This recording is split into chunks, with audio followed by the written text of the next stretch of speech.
And a guy who knows a thing or two about repping the scarlet and gray, the one and only Buckeye great, Dane Sanzenbacher. Dane, thanks for being with us today. Yeah, thanks. Didn't wear it today, sorry. I know. You got me covered. We really coordinated, though, nicely. We did not plan this.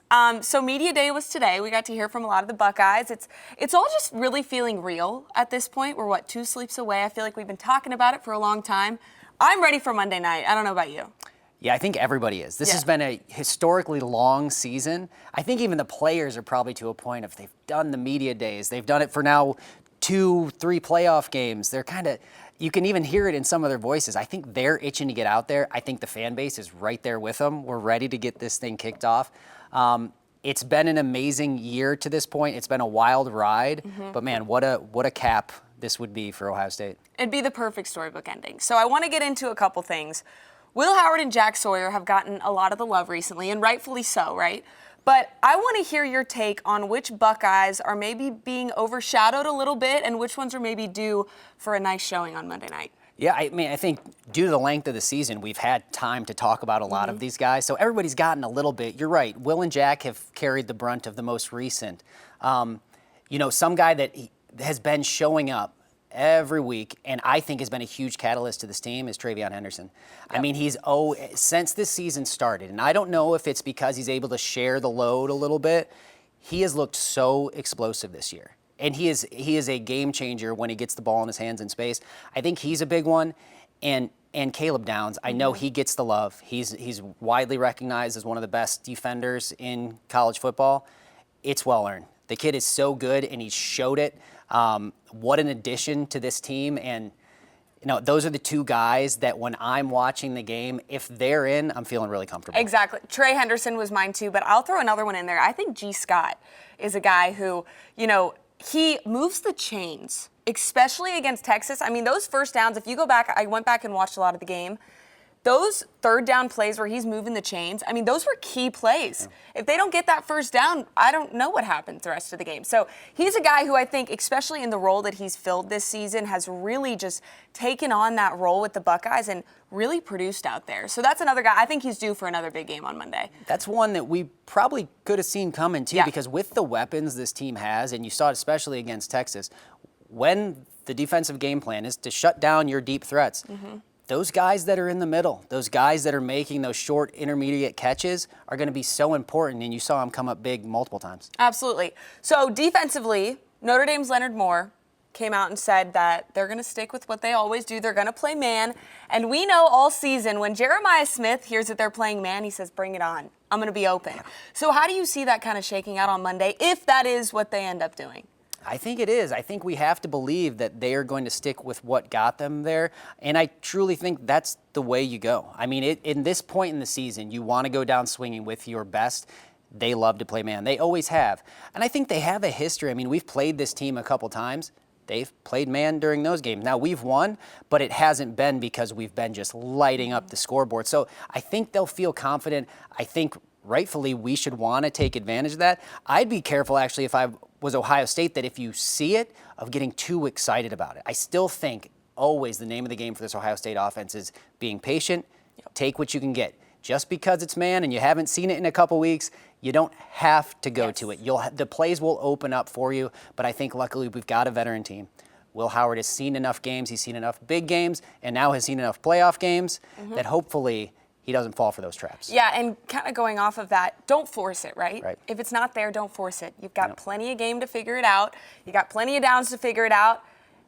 Those holes are going to open up. I mean, I see it in a world where if they are going to play man, those holes are going to open. They're going to be there, but do not force it, because that's how we get to the point where you're throwing interceptions, you're making those plays where it ends up the other way, and it could change the entire course of the game. So. Yeah, well, all year we've talked about, this Ohio State team is talented enough that every game, and I think it's been true through the playoffs, I think it's true this week. It's about them.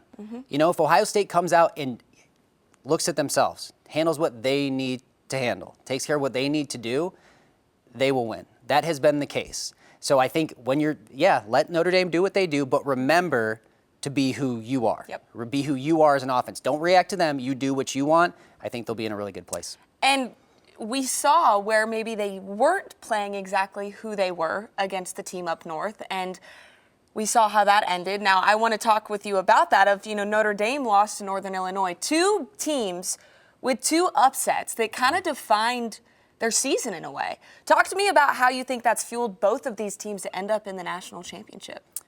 I think it's put both teams in a scenario where it's been win or go home, where it's been do or die. You can't fake that in a team. You can't get that reaction other than having that being the reality. I think Notre Dame, without having a conference championship, they knew after that loss, and that's a bad loss. This thing goes to committee, they're going to see that as a bad loss. I think the narrative in there was, we have to win all the rest. We have to win out to get where we want to be. Same thing with Ohio State. It wasn't until, even before the Michigan game, they knew they were in the playoff. Not saying they slept on it, but you can't fake that. When you get into the playoff, that team knows it's win or go home, and you've seen how they've played since then. So I think, yes, these big upsets, two of arguably the biggest upsets in college football this year, have shaped the two teams in the national championship. One is going to get a really good story at the end. Exactly. Well, and going off of that, I feel like, and I've said this before, this Ohio State team, redemption, has been the whole theme of the year, whether it's beating Oregon again, Will Howard finally getting that win over Texas, him making a statement against Penn State. That's, and you don't need that extra motivation because, even Marcus Freeman said it too. If you're using external factors for motivation, then you shouldn't be here. It's like you should just want to win a national title, and they all do. But I think part of those motivations fuel even more so these guys to finish the job. And whether it's for the Buckeyes, that the guys who came back for one more year, they came back for this moment and they want to finish it. And like you said, two different storybook endings, but I think two very deserving teams to be in there Monday night. Yeah, I think redemption is one. I think expectations has been another one that's loomed over this team. When you are this highly touted, when you are accepted as we have a very talented roster, on some level, you need to create those things. It's not a bad thing, and it's not saying they're not, really having an impact on the team, but if it's a long season, you've got to find something that is going, and it's a tough season, that's going to keep you motivated, keep you driving. So if it's a redemption story, if it's any little thing that you can hang your hat on, do it, because it is hard. It's hard to be wire to wire as a favorite. And they have been. There's been every game, they've been the favorite. You have to find something within your locker room, whatever it is, to make, even if it's obviously everybody's motivated to win a national championship, sometimes it takes a little bit more. You need that story. You need to have that little bit of extra juice. So I think they've found that, and it's been in an effort to reach these expectations that we set for them. Frankly, they set for themselves, but they said from the beginning, what's the goal? National championship. Yep, natty or bust. We're one game away. And for some of those guys, the motivation is that this is their last game in the scarlet and gray. And you know what that's like, Dane. Talk to me about, kind of reflect on your final game with the Buckeyes. And did you kind of have a second to maybe soak it all in and just take a moment? Because for some of these guys, they're on the biggest stage in college football. It's hard to take a moment to reflect. But were you able to do that? Yeah, I think this will feel a little bit different for these guys too. Because they're in the most unique, I was never in a situation like this. When it was my last game, everybody knew it was your last game. It was the Sugar Bowl, 2011. We knew going in, this was going to be it.